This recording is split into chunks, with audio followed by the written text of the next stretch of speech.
এই বাংলাদেশে ইসলামের ধারক পাওয়া হলো প্রেসিডেন্ট জিয়াউর রহমান সাহেব। জিয়াউর রহমান সাহেব ক্ষমতা নেওয়ার আগে বাংলাদেশের কি অবস্থা ছিল আপনারা তা জানেন। সংবিধানে বিসমিল্লাহির রহমানির রহিম লিখেছেন কে? জিয়াউর রহমান সাহেব। আল্লাহর প্রতি আস্থা বিশ্বাস কে লিখেছেন? জিয়াউর রহমান সাহেব। জনাব তারেক রহমান সাহেব আমাকে নিয়োগ দিয়েছেন আপনাদের সেবা করার জন্যে, জনগণের সেবা করার জন্যে, জনগণের খাদিম হিসাবে আমাকে নিয়োগ দিয়েছেন। মাননীয় মন্ত্রী বলে বাহাদুরি করার জন্য আমাকে নিয়োগ দেন। আপনারা দোয়া করবেন আমি যেন আপনার ভাই হিসাবে, আপনাদের একজন কামলা হিসাবে, আপনাদের একজন খাদেম হিসেবে আপনাদের খেদমত করতে পারি। আর বিশেষ করে আল্লাহর হুকুম অনুযায়ী আমাদেরকে চলতে হবে, এর সাথে কোনো কম্প্রোমাইজ নাই, তাই না ভাইয়েরা আমার? আল্লাহর হুকুম অনুযায়ী চলা ছাড়া দুনিয়াতে কোনো শান্তি আসতে পারে না। আল্লাহর হুকুম অনুযায়ী চললে দুনিয়াতে ইনশাআল্লাহ আমাদের দেশে শান্তি আসবে। আমি আমার বক্তব্য বাড়াতে চাই না।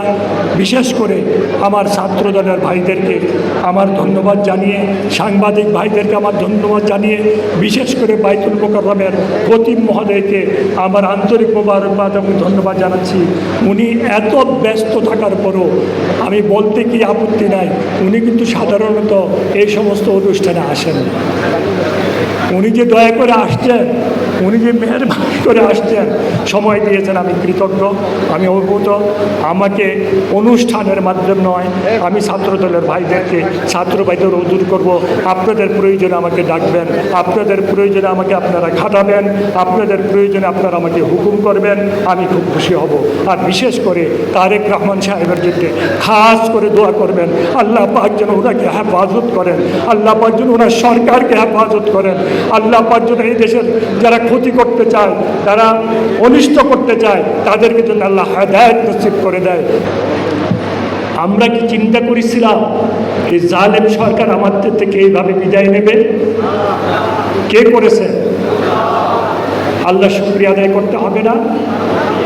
আমি বিশ্বাস করি আজকে আমাদের ছাত্র দল আয়োজিত এই কোরআন প্রতিযোগিতা অনুষ্ঠানটা আল্লাহ শুকরিয়া আদায়ের জন্যই করা হয়েছে। আমি বিশ্বাস করি আল্লাহর যত বেশি শুকরিয়া আদায় করবে আল্লাহ তত রহমত করবে, দয়া করে। ভাই আল্লাহ যে কী জিনিস, আল্লাহ যে কী!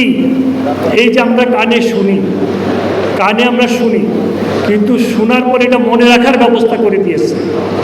মনে রেখে আবার যে কথাটা এক বন্ধু আমাকে বললো যে এত তারিখে তোমার এখানে আসবো, সেই কথাটাকে আবার মনে করায় দেওয়ার ব্যবস্থা করে দিয়েছে।